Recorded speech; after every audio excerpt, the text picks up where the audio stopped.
Open. Welcome back, everyone, to the Gamer University Open number 2.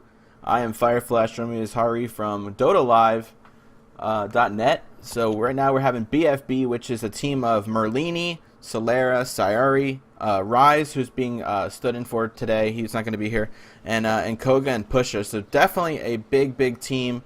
A lot of them former DD members like Mania and all them, and they're going to be taking up against the team Kaipi, who has been in the Open number 1 before and the Open number 2. So we're going to get this game started real quickly once Merlini and many of One Way connect in. This is the US East for Gamer University Open number 2, round of 8. Yeah, it's really exciting to actually get to watch some awesome players like Merlini, Pusher Street, etc. play. Hopefully it's a good game and relatively long. I don't really know a lot about, like you said, Kaipi. Yeah. I mean, I saw that they were in the first qualifier, but other than that, don't know anything about them. But I hope that they can put up a decent fight here against BFB. We'll have to see. I didn't mean for that to rhyme either. Just waiting on Lust to load in, and we'll get the banning picking phase done. There it goes. So let me get the overlay up, and we'll get this thing started. Yeah, we'll have to see. I assume that Leshrac will actually be in this game, whether it will be picked or banned. I think that's a safe bet at this point, but I guess I would have thought that was a safe bet before the last game, and I would have been wrong, so we'll have to see to be certain. Really quickly, Invoker being banned by Sayari, as well as Lycan and Chaos Knight being banned by Asuna. Yeah, pretty much standard bans at this point. I mean, just some imbalanced heroes, basically. And Invoker, who... oh, there's Leshrac. Ah, darn. I want to see him. Yeah. Well, at least I'm confident now in having proof that Leshrac is a hero that's supposed to be picked or banned, and is actually in the first of the bans here, which indicates that he's probably too strong of a hero. Usually teams, you ban your first 3 bans are just heroes that are too strong you don't want to face, and then your last 2 bans are bans that are actually strategic. And we'll have to see last ban here for BFB. I would assume it would be Darkseer, but there is certainly the possibility that the Darkseer might make it through here. Chen is also a possibility, but I don't know. I feel like Darkseer is a little bit more difficult to deal with. I mean, unless you're not planning on pushing ever, then I guess you can live with him. Yep. Kaipi is a European and Asia-based team who plays a lot in the Join Dota Masters Asia and plays a lot for TPL and Starladder as well. So gonna have to see if they can defeat the favorites with Sayari, Merlini, and Pusher Street here. Like I said, Rise can't be here today, so they are having, I believe, Koga stand in for them. Okay. Yeah, well, taking a lot of time on this last ban here. I mean, there are a few candidates that stand out, like we were talking about, or I was talking about the Chen and the Darkseer. Also, I guess the Enchantress, and I don't know anything else really specific that they might want to target here and not allow BFB. Maybe they're just quickly they have someone reviewing all BFB replays and like, okay, guys, what do they really want to pick first here? Do they want the Darkseer or the Chen? And it's going to be the Brewmaster. Yeah, okay. So BFB is going to have their choice here, and they're going to go with the Chen. I would have expected that. I mean, when you take Chen, when you're playing a slightly maybe a team that you would underrate compared to your own team, going with Chen just allows you to end the game a little bit faster. I don't mean that to say that they're overconfident, but you never know. But then again, giving the opposing team Darkseer makes it almost impossible to high ground unless you have a really significant advantage. So we'll have to see how that contrast of styles, Chen with the heavy pushing and Darkseer with the incredible turtling, plays out. Exactly. Darkseer picked up now for Kaipi, and Darkseer a definitely strong hero that we've seen a lot. I mean, if anyone watched DreamHack and saw 1437 play as Darkseer, it was definitely something to watch. So if you haven't seen that, check that out after we're done. And on the other stream right now on Dota Live, they're going to be doing Root versus Hello Moto. That's at twitch.tv/DotaNet. Sayari is going to be picking the Broodmother Enigma here to counteract the Queen of Pain Darkseer pickups from Kaipi. Yeah, you definitely really don't want to let the opposing team take Enigma, Darkseer, Queen of Pain. I mean, that's just way too much of an AoE combo if you don't have to. And the Broodmother makes a lot of sense. I mean, Broodmother is just a great sacrifice lane hero, or a great soul, or a great pushing. And being able to pick up an early Orchid, in theory, if she gets decent farm, will be a good way of shutting down either the Darkseer or the Queen of Pain, both heroes that... I mean, silence is great against any hero, essentially, but those two heroes really preventing them from initiating effectively. And Lone Druid picked up again here from Kaipi. Gonna have to see if we can see a little bit better of a Lone Druid as we did last game. I mean, I don't think he microed the bear well enough last game, and I mean that definitely was something that caused him a lot of farm, and it killed him a couple times with that Lich ultimate that we saw. Yeah, and it kind of let their team down as well, just not having in the right position in the team fights or in the early initiations. But yeah, this definitely signifies that Kaipi wants to go for some turtling. I mean, they've got two great split pushers in the form of the Queen of Pain and the Lone Druid, specifically the Lone Druid. And I mean, that Radiance Bear is just an amazing turtling mechanism, just like the Darkseer is. So if they can get that up, they're really going to give BFB a lot of difficulty actually going for high ground or going even tier 2 towers at this point. And meanwhile, their bans are going to be the Venomancer, another turtling hero. Well, I mean, it's a pushing hero as well. It's basically an everything hero, but it works great for turtling with those wards. And the Sand King. Sand King just not wanting to give them another incredible AoE ability to match with that Queen of Pain and the Darkseer. And then Windrunner, just a standard strong hero with an incredible disable.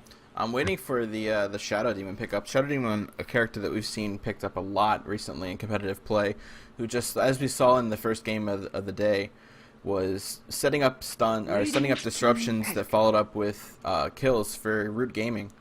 And I believe Root Gaming just took out Gamer University, so they're going to be playing Hello Moto on the other stream. All right, last ban being the Beastmaster, and we'll have to see what it is that BFB wants to take here. I mean, you're talking about that Shadow Demon. Shadow Demon would be really great. Yeah, there it is. Shadow Demon also, I was going to say, really good with Chen. If you can get that Soul Catcher up on a hero and then Test to Faith them, they just take an insane amount of damage.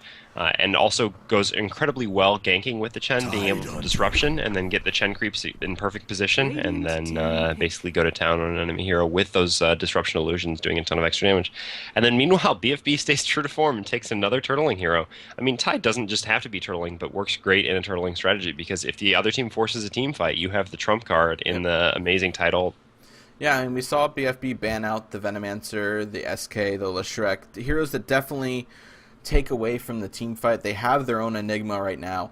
So, I mean, Tidehunter pickup for Kaipi, definitely something that is viable in this case, as they do need a team fight. They have the Darkseer wall and the Queen of Pain wave, but I mean, Tidehunter definitely a good pickup, and we're going to see another Storm Spirit, so awesome that we get to see a Storm Spirit. Very, very fun and entertaining hero on stream.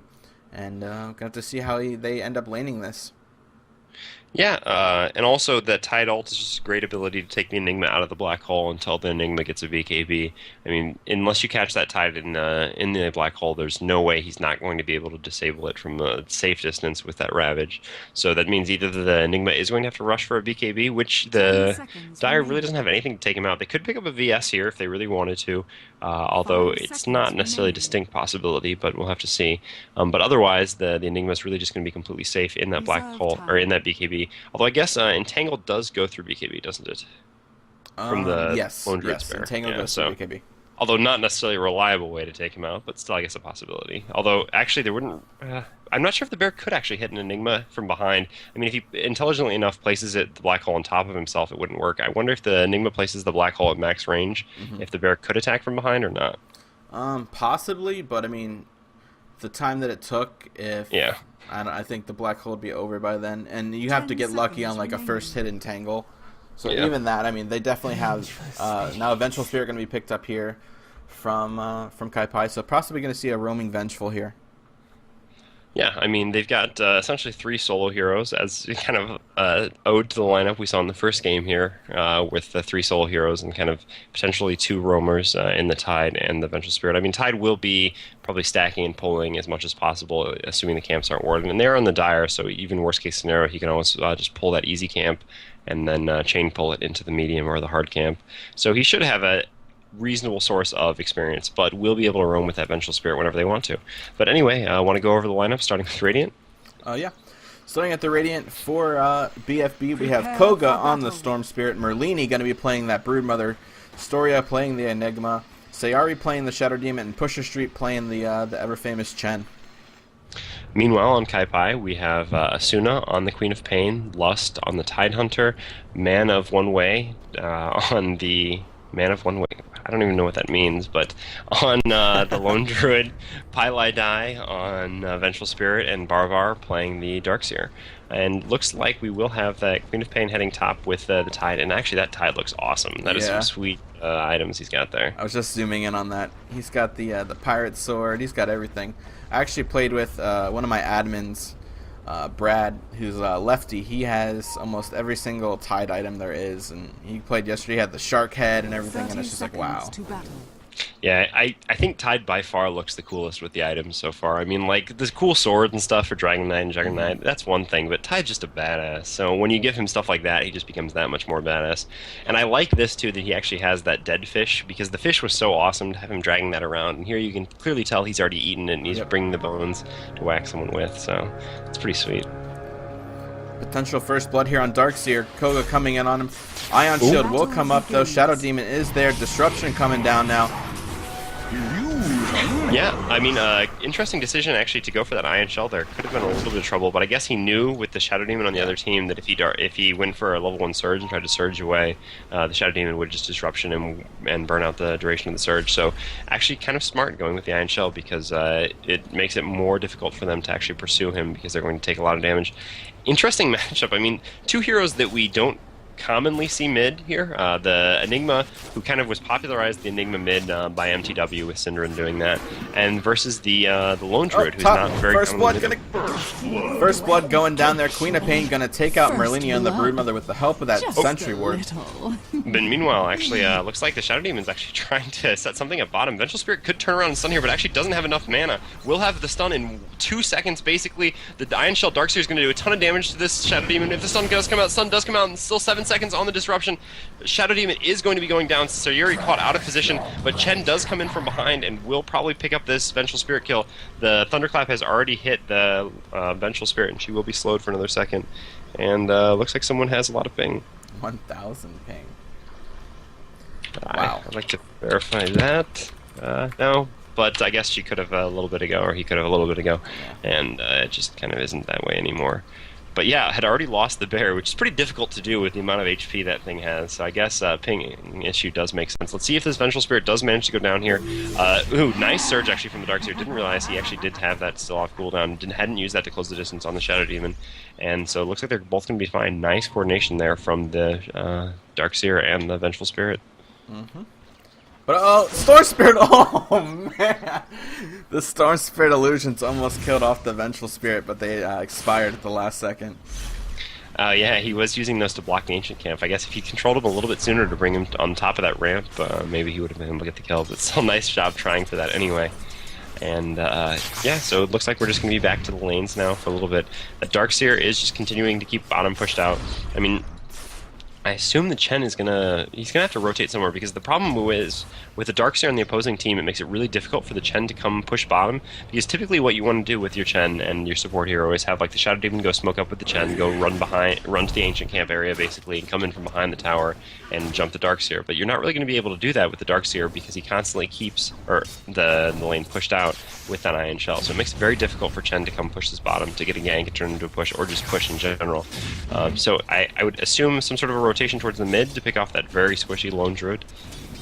Yeah, gonna have to see. Kaipi Babar is picking up the double damage there. Does Ion Shell the smaller creep here just to do some harassment to the Chen, but it will be killed off very easily. Ward is up in that camp though.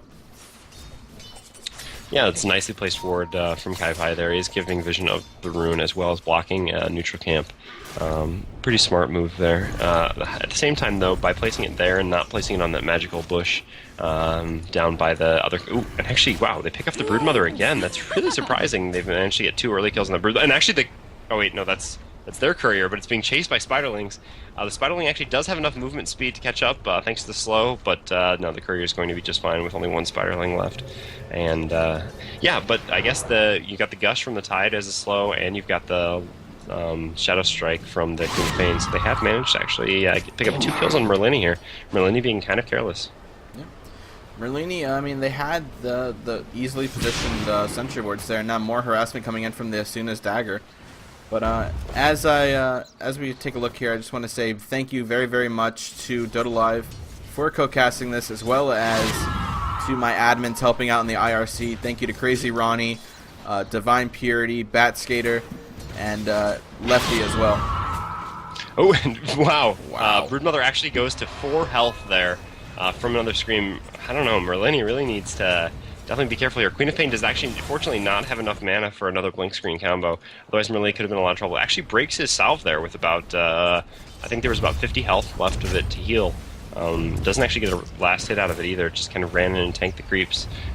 But I don't know. I mean, people have said that he's not really kind of in his old form, which I understand. And actually, Lone Druid, yeah, was going on the Enigma in the mid, but was not able to get an entangle, so the Enigma is going to be just fine. But meanwhile, Chen, with the help of Shadow Demon there, able to pick off the Vengeful Spirit at the bottom ward there. And I like what they did here top. I mean, they have the Tide pulling the jungle. He has the HP to support jungling early on. He has the Anchor Smash, and they just use the, as we see, maxing out Scream of Pain first to deal with the Spiderlings from Broodmother. Yeah, she's already picked up Treads, actually, just to have more mana and a little bit more right-click damage. Stun coming in on the Lone Druid middle, though, from Storia Moore. Pusher Streak coming in. Thunderclap coming down from the Ursa Warrior, just trying to get away as Man of One away. But the Lone Druid actually has managed to position Spirit, but actually still fighting. He actually doesn't have boots on him. Yeah, those are actually in his stash, so he wasn't able to get away there. He had to kind of keep trying to turn around. I guess he was just trying to get a kill on that neutral there from the Chen. But the Vengeful Spirit was in the neighborhood. I think he kind of could have kept running and just trying to block with the bear there, but didn't really work out anyway. But this is giving Darkseer some free space bottom, and has managed to get all the way up to level 5, although at the same time Storm Spirit is level 6. So I'd expect to see some sort of a rotation from him sometime soon here, maybe to pick off that Lone Druid mid. Yep. Storm already has his mana boots and everything bottom, so he's doing pretty well. 33 creep kills down there for him at the moment. Yeah, a really great farm for him, actually. Meanwhile, though, the Queen of Pain is at 34. Some of that is going to be Spiderlings, though, so to be curious, gold per minute. She's actually, no, she's at 440, although that is because she has benefited from those 2 kills on the Broodmother. And Broodmother actually sending spiders through, but not foolish enough to run up by herself this time. And the Queen of Pain is just going to continue farming. Has opted for that maxing Scream of Pain build like you were talking about, instead of going what's becoming slightly more popular these days with the 2 levels in Shadow Strike. But against Broodmother, that's not very effective. Although I guess with the wards, it would have provided harassment, but they were going for the kills, not the harassment anyway. Disruption coming in the bottom lane on that ward again. Vengeful trying to get it. Invis is picked up by Sayari. Yeah, and they will both have to back up here. Darkseer does already have his Soul Ring up, though, so going down to low mana isn't going to be that big of a deal. The Sunshine Spirit has just had a terrible time here. It is only at level 3, but meanwhile the Tide at level 5, which is the experience that matters a lot more.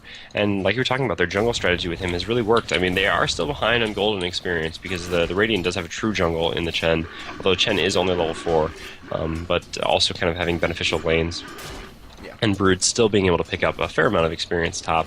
Although, I don't know, Darkseer has as well bottom, so I don't know. Most of it just from that Chen. And actually, there is going to be action mid, Disruption and Soulcatcher on the Lone Druid, but a nice entangle on the Enigma. And Queen of Pain actually has picked up Broodmother top while this is all happening. It looks like the Shadow Demon and Enigma want to turn around on the Lone Druid. Enigma is bottling up, but just doesn't have quite enough. Vengeful Spirit actually has foolishly run up the hill without a stun. No. And the Enigma Black Hole is going to be enough to finish her off. The Lone Druid looking for one last right click, but it's not going to be enough, and Lone Druid is just going to back off. Bear actually gets the Entangle, but on the wrong here on Sayuri. Sayuri will go down to about half HP, and actually Queen of Pain is going to look to Blink in, but Blink is on 1 second cooldown still, so wasn't able to pick up a Blink Scream combo to kill off Sayuri there. Very nice job there by both teams, but looking like Vengeful Spirit just caught out of place again, like you were saying there, and just in the wrong place at the wrong time so far this game. Is under attack. Yeah, I mean, of all the heroes to have your Vengeful Spirit having a tough time, not the worst thing ever. Like, the fact that the Tide does already have Ravage at 7.5 minutes, despite playing support, is pretty important for their team. I mean, it's going to make it really hard for the Radiant to have any sort of team fights. But it doesn't really look like they want to team fight necessarily at this point. It looks like they actually, the Brood is going on the Queen of Pain, but a completely wasted Ravage, and then a completely missed Scream from the Queen of Pain as well. Brood actually could consider, no, he's not going to do anything too foolish here. Doesn't want to turn around on the Queen of Pain. There was actually no mana left on either hero, and Queen is pretty low, but with only 3 levels in Spawn Spiderlings, wasn't really worth it. Queen of Pain actually blinks back in, but Merlini can actually just turn around here. 1 Spawn Spiderling charge, but it's just barely not enough. Queen of Pain actually did switch her boots to Strength Treads, so she was able to survive there and will TV back to base. And that's another thing with this Tide Queen of Pain lane. If we see the Tide Hunter, but wait a minute, it's already coming in. Disruption coming down the Tide.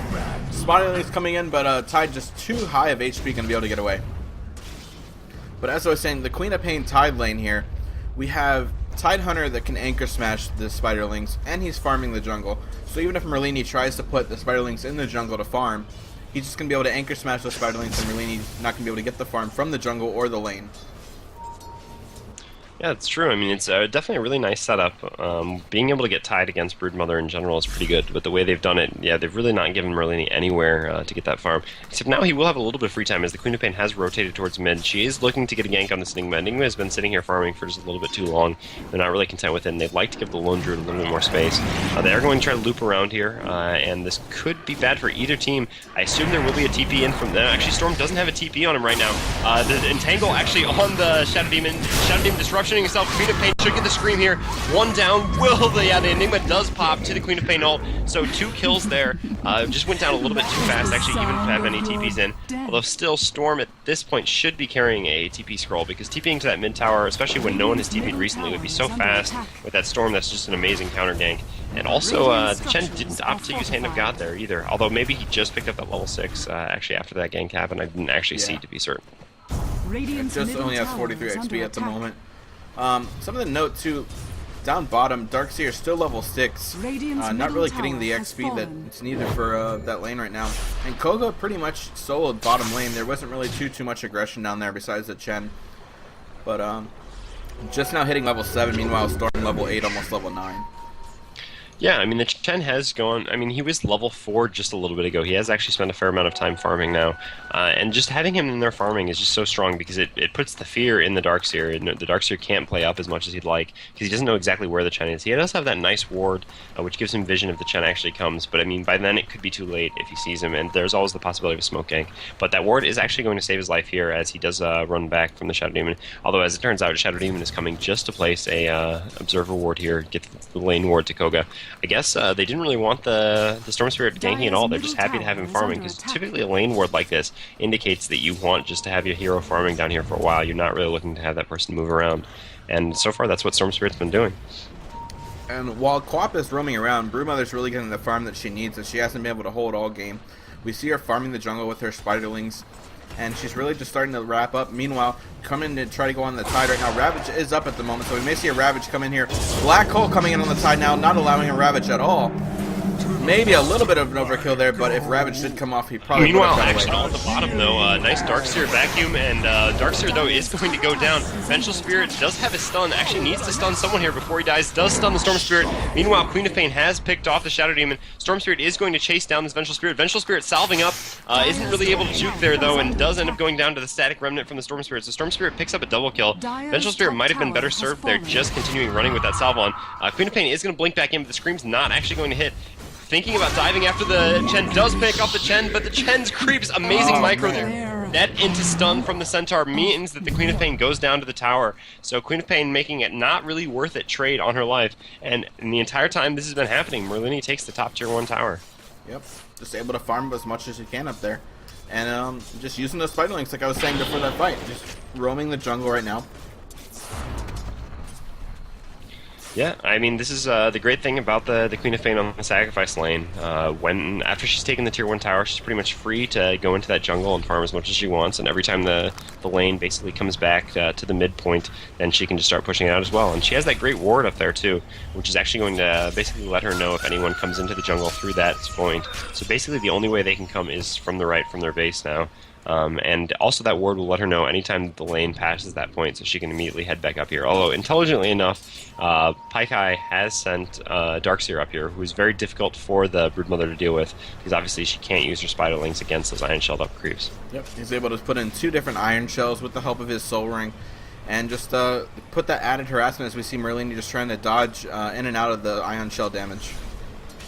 Yeah, just trying to get that creep down low enough to spawn the Spiderlings in there. That does happen, but it's taking a ton of damage for it, and even with those webs and Soul Ring, that's still going to be trouble. Meanwhile, though, the Lone Druid actually gets an Entangle in the Storm, and Storm does drop down to about 2/3 health. Storm does have the Perseverance already, as well as the Point Booster, so is actually only about 700 gold away from finishing up that Bloodstone, and that's going to be a really early Bloodstone. That's going to be really nice for him. That's going to make his ganking that much more effective. Meanwhile, the rest of his team, well, not really the rest of his team, but the Chen and the Enigma and the Shadow Demon have rotated into the Roche pit with a smoke gank. Not really smoke gank, ganking Roche with smoke. And Chen already has a medallion up, so this Roche is going to drop down real fast with those Enigma conversions. And this is just a great Roche steal, especially knowing that you're on the Radiant and the opposing team has Roche advantage, just not giving them the time to think, hey guys, we should take Roche, and instead stealing yourself, putting the Aegis actually on the Enigma. Yeah. Oh, meanwhile, though, Storm actually jumping in on the Tide doesn't actually have any support here, so it looks like he's just trying to maybe buy a TP, and Tide actually ravages. The Ravage does manage to hit the Storm and the Shadow Demon. Not anyone is actually going to go down except for the Tide Hunter, actually. And the Bear, meanwhile, in a little bit of trouble here, does get actually chain stunned and entangled by the creeps there, and does go down as well to the Chen. Test of Faith Nuke doing just enough damage with a right click to finish him off. So even despite the attempted turnaround with the Tide Hunter ult, hitting a couple heroes just wasn't quite enough. The Hand of God from Chen enough to heal the heroes back up on the Radiant and make it too difficult for the Dire to continue that fight. And Merlini, meanwhile, just still farming that top lane, has 500 or 1500 saved up right now, and is currently level 10, almost level 11. Yeah, so I mean, do you think that he will end up going for an Orchid, or do you think he'll just go first item BKB when you're up against, Tarkseer, Tide, and the Queen of Fane? I'm gonna say he's probably gonna go for the, I don't know, maybe the Orchid, just because he think like the mindset of a team going into this is, okay, well, we know we're the better team, and they're understating like their team they're playing against, and I mean it's very it's to say that the Orchid being built with the Oblivion staff, but the mindset is, okay, I know I can win here as long as I don't get cocky. Let me get my Silent Staff and I'll just play safe. That makes sense. So we'll have to see where Lust. Yeah, even Sayuri impressed actually by how amazing the Tide looks. Meanwhile, the Queen of Pain actually picks off the Chen. Storm Spirit is going to blink in on the Queen of Pain here, and actually a pause is going to come out from Lone Druid. We'll have to see. Queen of Pain actually does have blink off cooldown, so she will be able to blink away here. Storm Spirit has a lot of mana though, and mana regeneration with that Bloodstone, so we'll have to see if he can follow up. I think the Queen of Pain should be fine. We'll probably switch Treads to Strength and make it out of here alive, I would imagine. Yeah. Oh wait, actually, the Centaur's already the stun's down on the Centaur, and the net's down on the Troll. Yeah. So I guess it would have been a little bit better of the Chen actually to save those creep abilities until after he died, but was just trying to save his own life there. And unfortunately that is going to cost them what could be a kill on the Queen of Fane. I mean, there will be a significant amount of burst here from the Storm in about a second, but yeah, I just don't quite think it'll be enough, even with the follow-up ult. But I don't know. Anything is possible. I guess we will see when they do eventually resume the game. Meanwhile, Sayuri has opted for basically the standard support build on this Shadow Demon. Soul Catcher to the max, 1 point in Shadow Poison, 1 point in Disruption. We'll have to see if she does end up going for the max Shadow Poison second or just maxing Disruption second. Basically, either could be a possibility. Although, given that she's only level 7, it's probably more likely that she'll max Disruption second because she's pretty far behind in levels, being heavy support. I agree.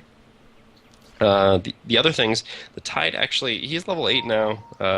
Is that no? So he has 1 point he hasn't assigned yet. I would hope that he's going to pick up that Kraken Shell now. Generally speaking, by the time you're, well, usually in theory you want to have 1 point in Kraken Shell before you hit 6, just to guarantee you can get that ult off. Yeah. But a lot of times you do get, when you're maxing Anchor Smash, especially to deal with those Spiderlings, you might let it go by the wayside. Although I still think I would just go, if I was maxing Anchor Smash, generally I would go 1 point in Gush, 1 point in Kraken Shell. But I hope that he will pick up that Kraken Shell here, because that could be a real big problem if that Broodmother does pick up an Orchid. That'll be a long silence on him. And instead, normally when you have an Orchid on a hero and you're going against Tide, you just want to Orchid the Tide and ignore him. But if they ever figure out that he doesn't have Kraken Shell yet, they can actually just Orchid him or disable him with another hero and actually just take him out, which is really risky for his team who's relying on that big Ravage. Yeah, so it looks like we have a DC here by Lone Druid, so we're just going to wait for him to get back in the game. Meanwhile, everyone be sure to follow our channel here on Twitch TV. Follow us on Facebook.com/GamerUniversity and Twitter.com/GeoFireflash. Do you have any of your plugs you want to give out while we... Yeah, I guess I think it's go to, well, I mean, the one I know, it's just go check out our website, dotalive.net, and then the corresponding things are like Twitter/dotalive, Facebook/dotalive, YouTube, slash Dota Live Net. One of them is Dota Live Net, and it just screws me up every time. But yeah, basically check those out. Ooh, actually, Queen of Pain is going to continue to get chased down here. 1 second on the blink, and she will actually be just fine. Storm is not able to finish her off. Vengeful Spirit even coming into stun. Now, this could be a little bit questionable, because those Chen abilities were coming back up there. The Vengeful Spirit almost getting herself caught again. And meanwhile, though, the Broodmother has applied a bit of pressure to this top lane, as usual, forcing the Lone Druid back, not really giving the Lone Druid anywhere to farm. Lone Druid does have phase boots and 2,200 gold, so, I mean, that's not great farm. It's not terrible either, sitting at 250 gold per minute. I mean, you'd like to have better than that, but he was on the sacrifice lane. Actually, the Broodmother misses the Spawn Spiraling, accidentally hits the bear instead of the bear. Well, no, hits the bear instead of the Lone Druid bear, and yeah. And as we see, Tide just roaming around the jungle right now, taking out any spiderlings that are in there with the help of his Anchor Smash. Mid tower looks like it's going to be going down. Probably going to be the Enigma on the last hit there. Yep, Enigma's going to pick up the last hit on the tower. Yeah, and Enigma is actually finishing up. Yeah, does already have a pipe finished up, actually. We'll send the courier over to the secret shop now and pick up a Ring of Health to finish up that pipe. So a very nice early pipe is really going to help counteract a lot of the magic damage coming out from the Queen of Pain, Tide, and kind of the Darks here to a lesser extent. So yeah, nice pickup by the Enigma there.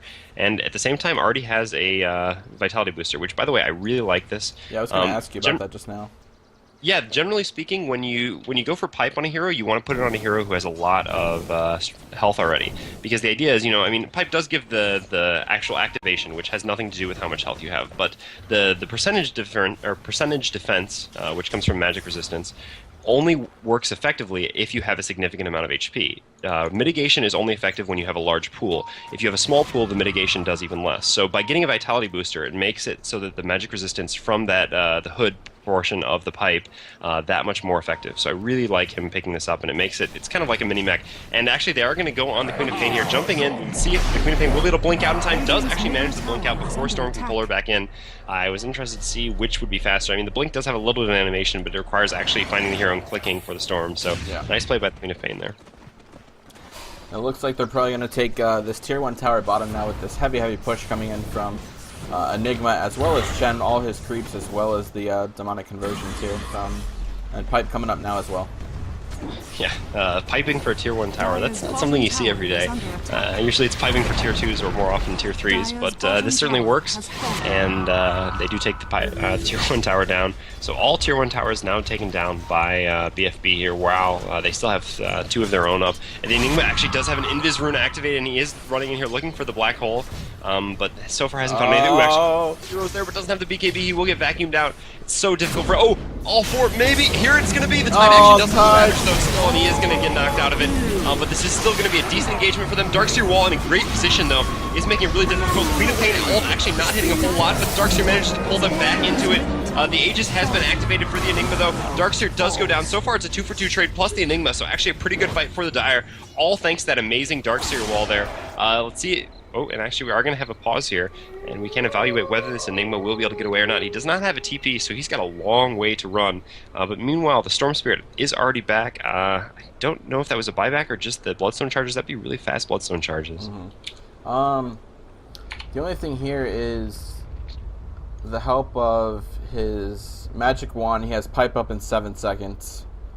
I don't know if it's going to be enough. 15 wand charges as well. Yeah, it's going to be tough. I mean, the Storm Spirit actually did buy back. He is going to Ball Lightning all the way in here. Does not actually hit anyone with the Ball Lightning damage, but it is going to be enough to get the Enigma out of trouble. It's going to continue, actually. Has the pull. TP going to be coming in from the Vengeful Spirit here.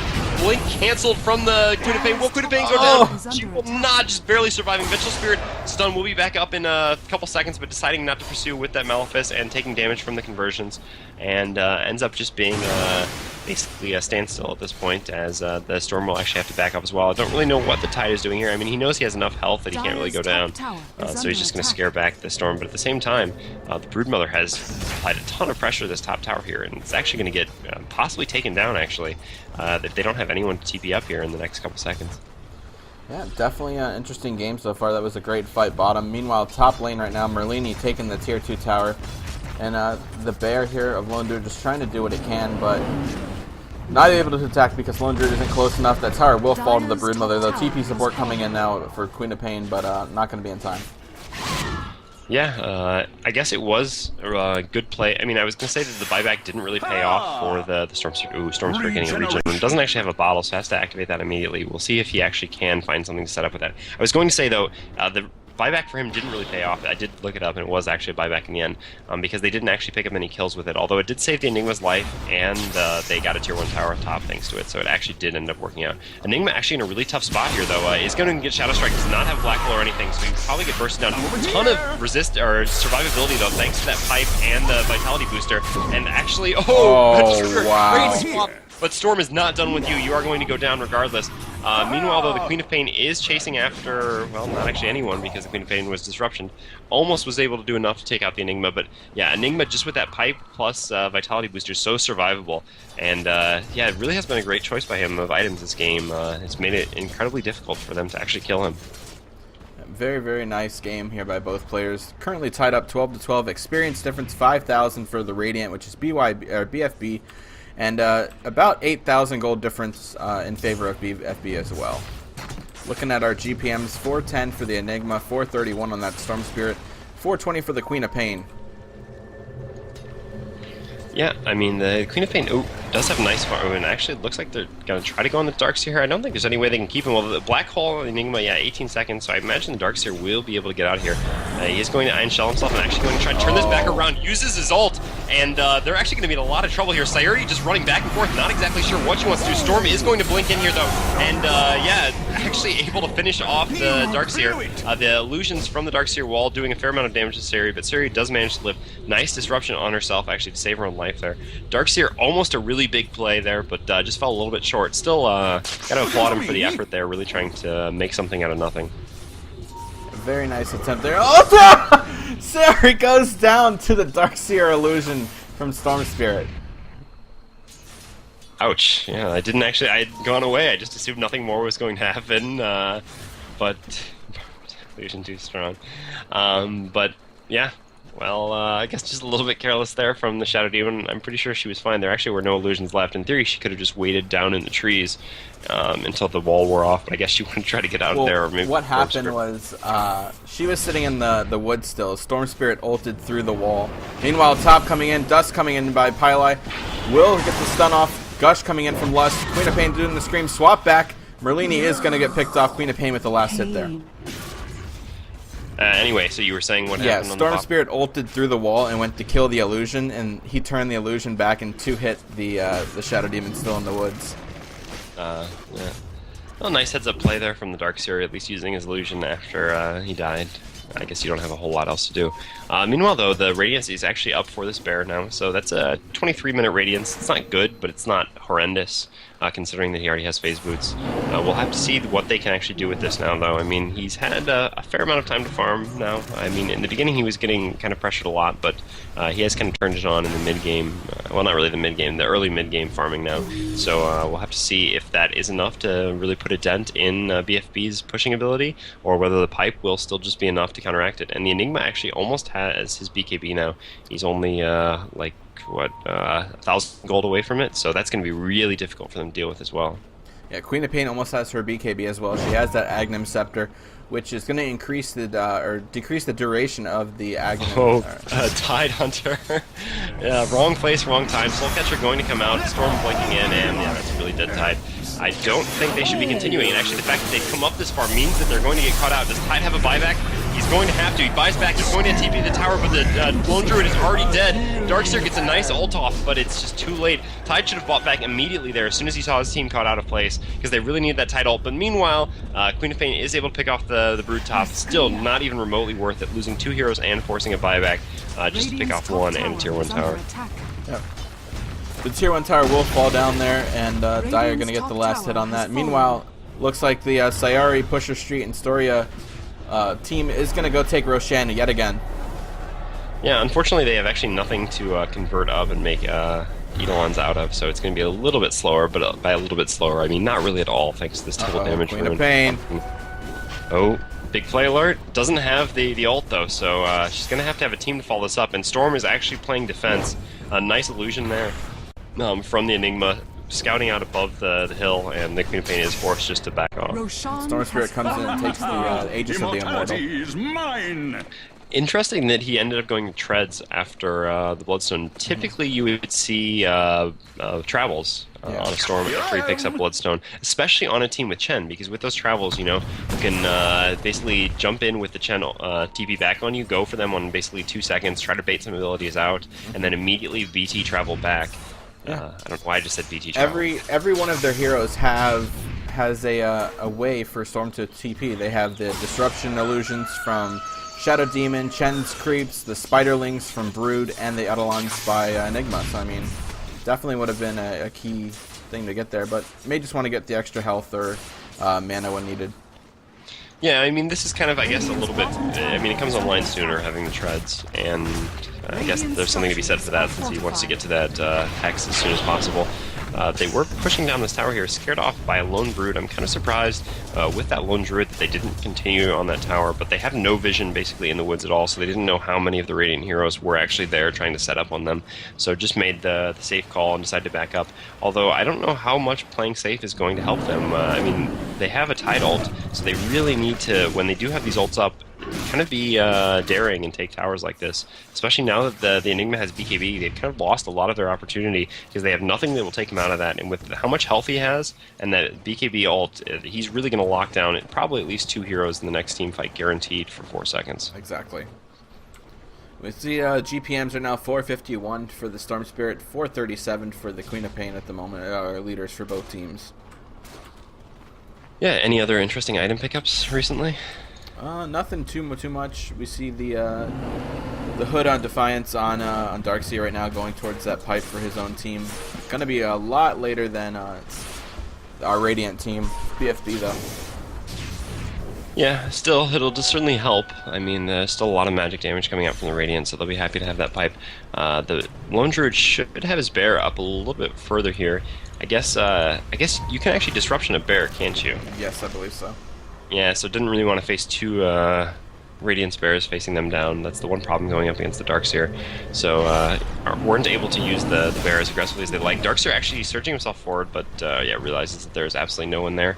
Thanks to a nice ward from the Radiant, and the Radiant is just going to back off. So now the Dire is going to get another chance to push down this Tier 1 tower, and I hope they are going to take it this time, because they really do kind of need to get this out of here to get access to the Radiant jungle, and basically just to get the tower gold as well. Yep. The bear will get the last hit on the tower there. If anyone doesn't know, the bear after level 4 gets demolished, which does an additional damage. I believe it's 40% bonus damage to towers. So it's definitely very key in pushing. And he does have that Radiance as well as an Ion Shell up there. He's just going to do amazing amounts of damage. Meanwhile, Koga's still farming mid as the Storm Spirit, and Merlini farming top as Broodmother. Yeah, they are setting up for a fight here. The Enigma is going to come from behind, and actually the Lone Druid already going in with Queen of Pain. Queen of Pain ult actually not going to hit anything at all, though. Really poor ult from her, and BKB has already popped, so she's going to be out of it soon. Chen actually saves his own life, and Enigma 3-person black hole, but the Vengeful Spirit does get the swap off. Great positioning from the Vengeful Spirit. Darkseer, great wall, and actually surges, or vacuums a couple heroes in, has all the illusions fighting out. Chen is already dead, but Tide has gone down as well.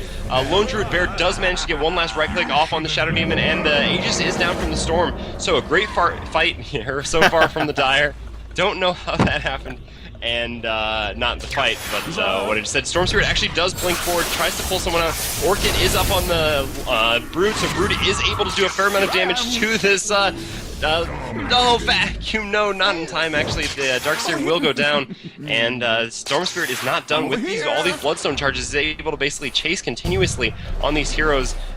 Killing off the trees is the Enigma with the, what is that, Midnight Pulse, and Vengeful Spirit is going to go down as well. So, great fight by the Dire there, but unfortunately, the Radiant was able to turn it around after the Storm came back up with the Aegis. Aegis on Storm, just so amazing. Yes, definitely.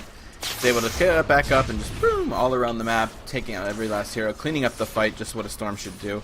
And definitely a hero that's, I mean, we're seeing it more and more after Korok's Storm Spirit that everyone was talking about. It's been picked up a lot more in the competitive scene. Dire's middle tower is under Yeah, I mean, the problem he normally sees in, well, basically a lot of the competitive scene these days, revolving around Russian, or well, for at least European Dota, revolving around Russian teams or CIS teams, and those teams being so popular picking up the Night Stalker, but with no sign of Night Stalker here, makes the Storm Spirit a much easier pickup. But yeah, we'll have to see what his next item is going. Or no, we already know what his next item is going to be, and actually he has enough for it. It's the hex, so that's going to be a really hex, which is actually helped by the fact and actually a regen rune. So he is actually going to get this hex and then be able to go in with a regen rune. But yeah, as I was saying, all courtesy of the fact that he opted not to go for those travels and instead had a little bit more team fight. Broodmother getting caught out of place, and Tangle on the first hit. Broodmother going to go down dusted, and Queen of Pain getting the last hit there. Hyperstone is up on Lone Druid at the moment. Yeah, interesting that he put that on himself and not his bear. Typically, you would just see that on the bear, since the bear is the one who does all the damage with the Radiance. And actually there, he just transferred it over. Yeah. Later on in the game, you'll see him mainly take his items off the bear, as the bear becomes obsolete at one point later on, late game. And he will just transfer the items to himself. Meanwhile, Storm coming in on top of Darkseer. Lux coming in, and a nice job of disjoining the stun there by Vengeful Spirit. Yeah, so far the Vengeful Spirit has actually been pretty good at managing those stuns on the Storm, but that was finally a really nice disjoint from the Storm. Because he could have actually potentially been in a little bit of trouble. Queen of Pain actually blinking forward here. The Shadow Strike does eventually land on Sayuri after he gets canceled once. Tidy is coming forward. Please don't gush just for no. Actually, the Queen of Pain ult is enough to finish it off. I meant don't Ravage. But meanwhile, Lone Druid is actually picked off over here by the Storm Spirit. He's just going to turn around and try to fight the Storm Spirit. But he's already too low. Queen of Pain blinking in. That Tangle! Oh, wow. And is the Enigma? No, the Enigma does have Black Hole, but not enough mana. Meanwhile, the Lone Druid is picked off, though, and Enigma has to pop the Black Hole. I mean, the BKB, not the Black Hole. Still can't pop the Black Hole because he does not have enough mana. Really needs the Arcane Boots, but just doesn't have him in time. Chen actually could have Arcane Boots him along with his own, but it wouldn't have been enough, so instead just a nice TP back from the Chen. And the Dire is going to continue chasing just for a little bit longer to finish off one Chen creep, and then are going to have to back off. So the Lone Druid does end up going down anyway, and the Enigma does not. So nice job by the Enigma and Storm Spirit in combination there. Yeah, Lone Druid goes down for a Shadow Demon. I'd take that any day. Yeah. I mean, that's it's definitely worth it. And I mean, if you consider the fact that Enigma did lose one BKB charge, I mean, that kind of hurts a little bit, but the Vengeful Spirit has done such a good job managing to keep positioning correct so that she can swap the Enigma out. Has turned out to be a really smart pick from the Dire, picking up that Vengeful Spirit as their 5th pick. So the BKB not as important as it would have seemed, thanks to that smart play by the Vengeful Spirit. Yeah, Vengeful Spirit and Lone Druid, the only two things that can go through BKB on this team right now to stop that Enigma ult. BKB, if anyone is new or League of Legends player or anything, is it makes you magic immune for 10 seconds, and it goes down in duration every time you use it. But definitely a key item to pick up against a team that has a lot of stuns and everything you need to get a channeling spell off, like the Enigma Black Hole. Yeah, looks like the Radiant is going to go in again. Storm Spirit ulting in. The ult comes off from Shadow Demon. Nice ult from the Queen of Pain this time. BKB is popped by the Enigma. Black Hole immediately canceled, though. A nice vacuum wall combination from the Darkseer again. Looks like they are going to turn this around. And the Enigma tries to TP out still, but is not able to. And 3 kills from the Dire here. But all the meanwhile, Merlini is pushing top. Still, though, that Tier 3 tower has not taken any damage, so Merlini has not really been able to apply the pressure he would like to in the time while they're having these team fights 4 versus 5. Yeah, I mean, Merlini definitely hasn't been there a lot in the team fights, like you were saying. He does have that Ogre Axe now, so finishing up his BKB now. Just got it transferred on the Courier. And he's going to start being there a lot more, but that's a key thing when you pick up a Brood. You have that always... the Brood always roaming different lanes, pushing in. He's going to get caught out here. Dusted on there. Lust coming in. Gush is already down. Swap coming in there. He can just TP now the Swamp. Yeah, it was really smart play by him there. He's just baiting out the swap from the Vengeful Spirit. If Vengeful Spirit had been able to stun, he would have been in a lot of trouble. But because Vengeful Spirit was forced to swap him back, he can just BKB TP and he's fine.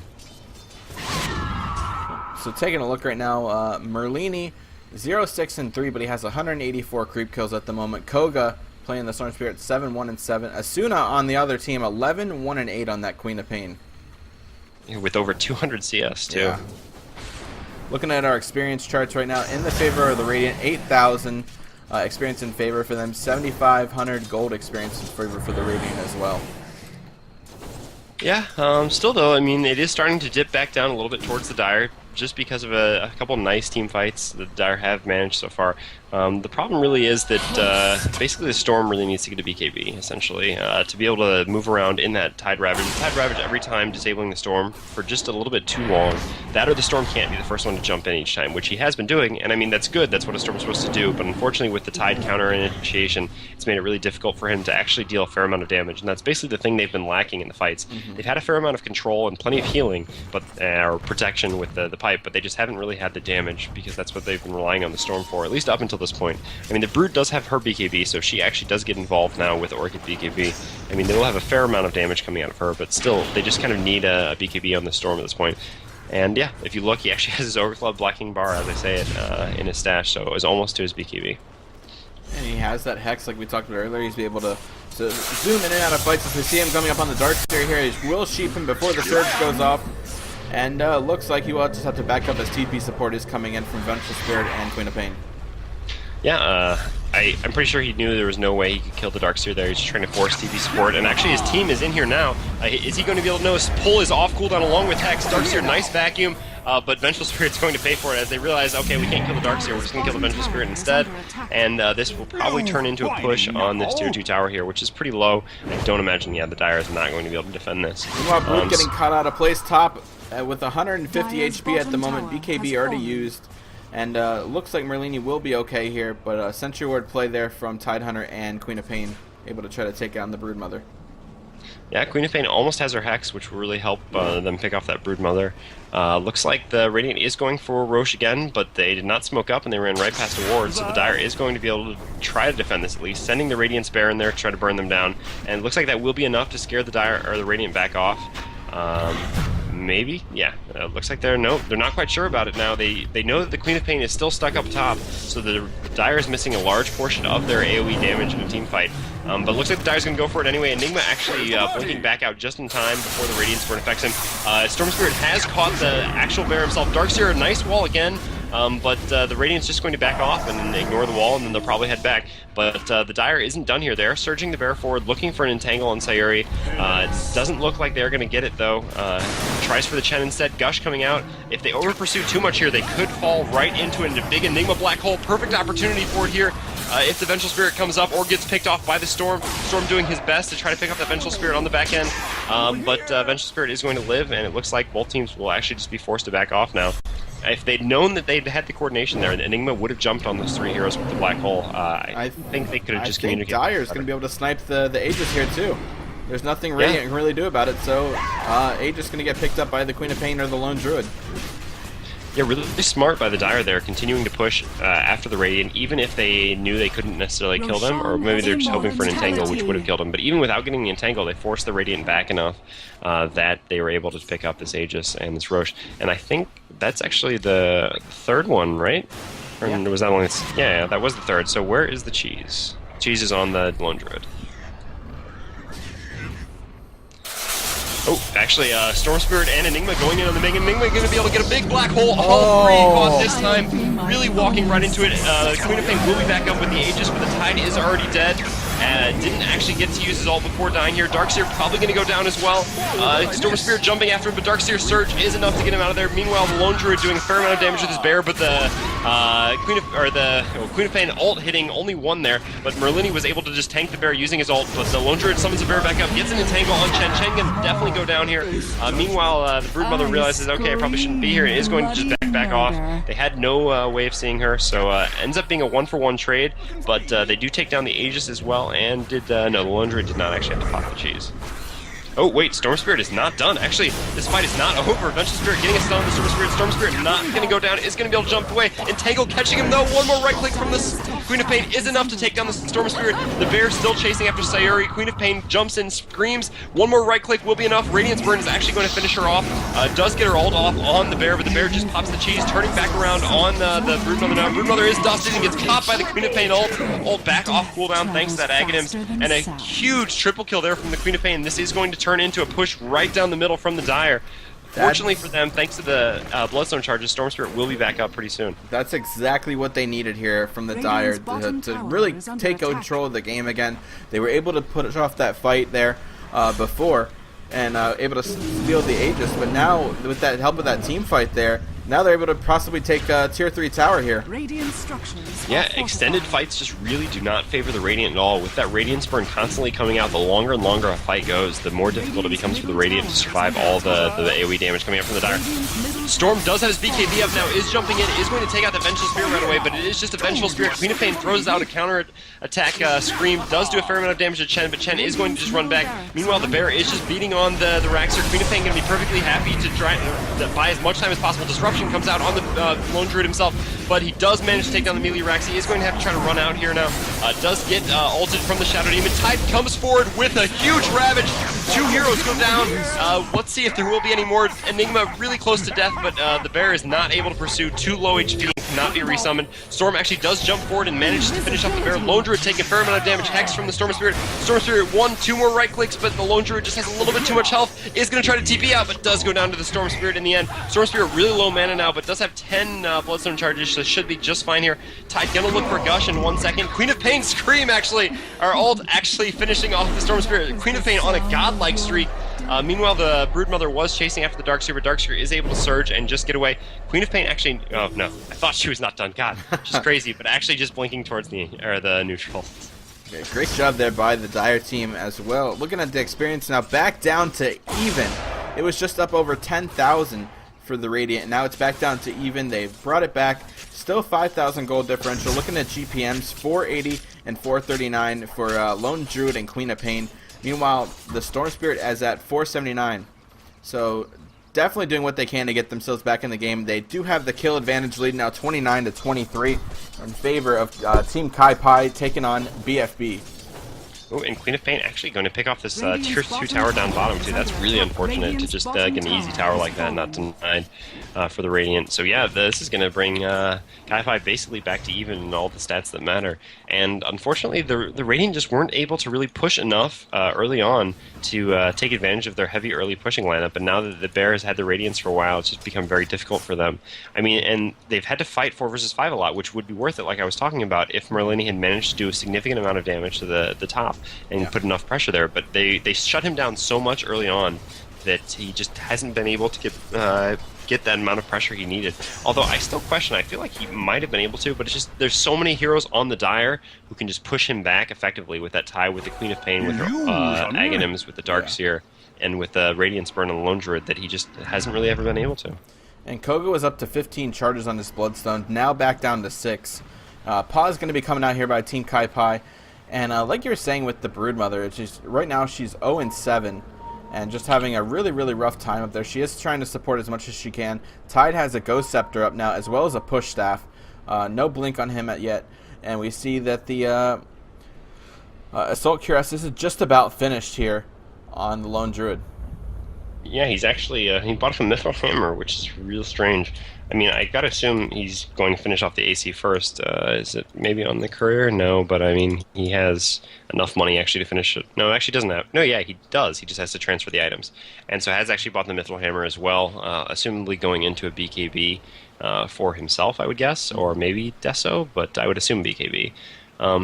A little bit risky to spend buyback money, though, at this point for half of an item. Generally, the rule of thumb is, after 30 or 40 minutes, you don't really spend all your money unless it's to finish up a big item. Like, finishing up the AC might be worth it, but buying just a Mithril Hammer, probably not worth not having buyback. And this is going to open them up if the Radiant is able to get one good big team fight here. Not having that Lone Druid for, over a minute is going to be really risky. Yeah, he was currently down for like 60 seconds, now back up to 107. Just respawning him, so they are going to put some added pressure onto that bear. Meanwhile, looking like they're going to go top to try to defend with Merlini Spiderling. Scream coming out there by Queen of Pain, able to take out most of them.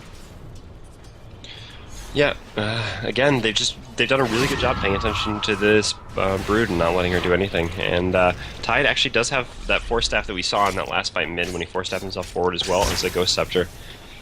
Ghost Scepter, I guess, pretty effective against Storm in a sense, as well as obviously against the Brood. I mean, it prevents him basically from getting solo killed by the Brood, although I think the Brood had kind of difficulty with that anyway, with thanks to the Anchor Smash. Although now that she has BKB, you never really know.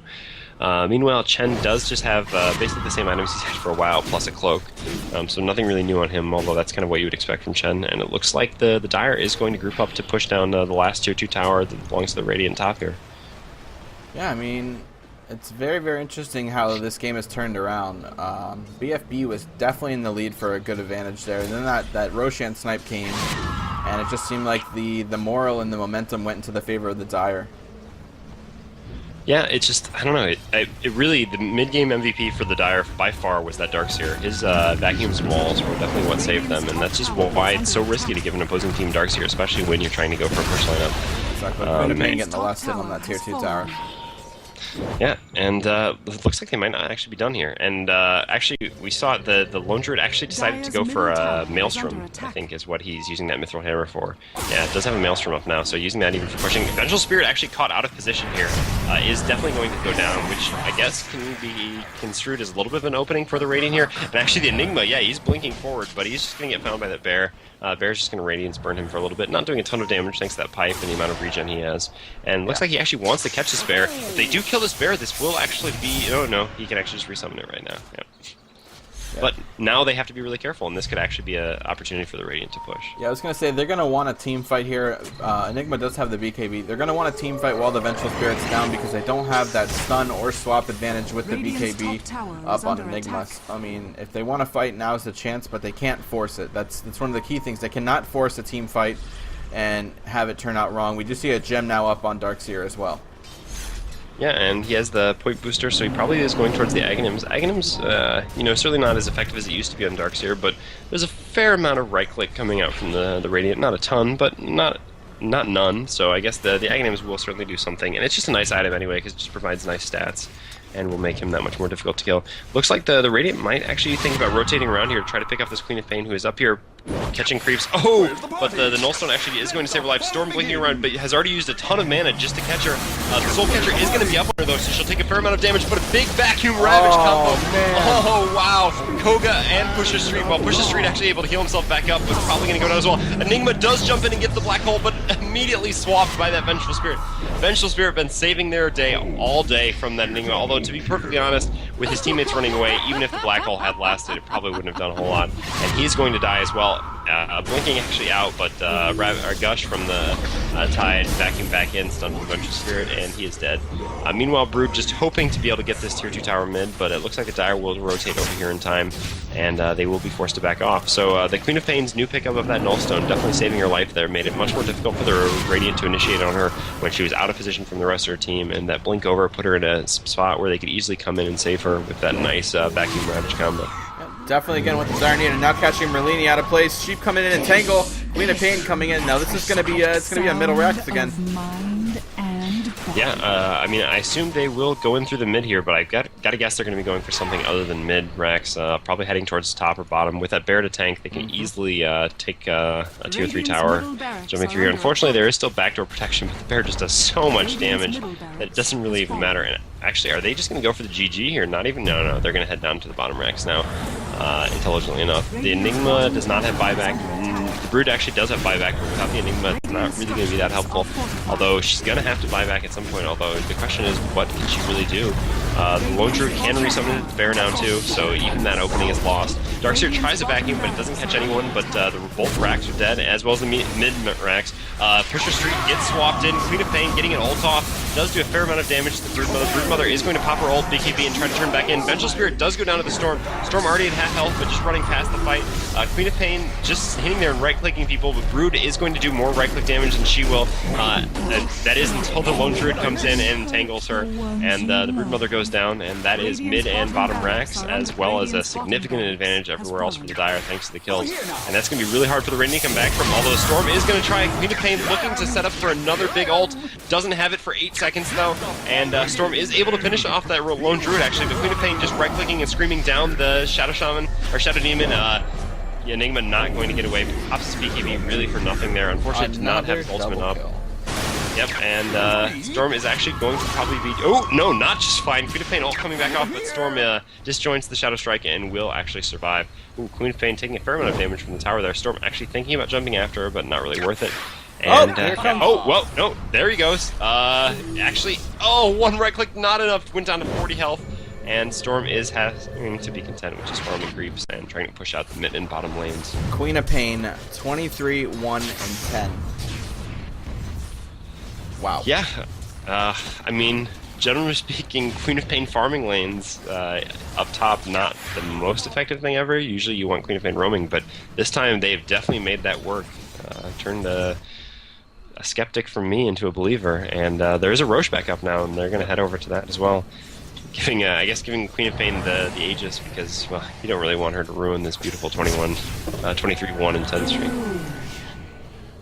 Wow. And as we saw there was 10,000 XP difference for the Radiant. Now on to the Dire advantage. They just completely turned this whole game around, and now it's going to get Roshan yet again. Yeah, the Radiant really can't do anything about this. Don't have the big ultimates they require. And again, the problem has been just that the Storm, which hasn't been able to do enough damage for them. He's been decent at picking heroes off, but just not in the team fights. Maybe he focuses one hero, but it's usually... Oh, Storm actually does jump, tries for the steal, immediately gets hexed. It's probably just going to go down here. Queen of Pain does use the ult to guarantee it. And That's then the a fine rapier on Queen of Pain. What item? Oh, she got rid of her boots, actually. So, yeah, that's why she's going so slow, because she had 5 full items. So I was wondering how she could carry an Aegis and a rapier, but that's how you sell the boots. And, yeah, hitting for 600 damage, basically. It's not too bad. And very, very impressive here at Team Kaipi. Very unknown team coming in and taking out the favorites, BFB with Merlini, Rise, and Sayari in them. So props to them for being able to do this. Yeah, I mean, BFB still has one last chance at a last stand here. If they are able to somehow get an amazing team fight and kill Queen of Pain twice, I guess some of it. They do try to get disruption on the Queen of Pain, but Nullstone saves her life, and she immediately just splats the Shadow Demon. Still trying to take her down, but she's just way too tanky at this point with almost 3,000 health. She does blink forward, pops the BKB. Enigma is actually going to be able to get a Black Hole here, but the Vengeful Spirit is immediately going to swap him out. And yeah, he's just going to blink back into the fountain. Queen of Pain's just going to keep right-clicking people and then eventually blink away.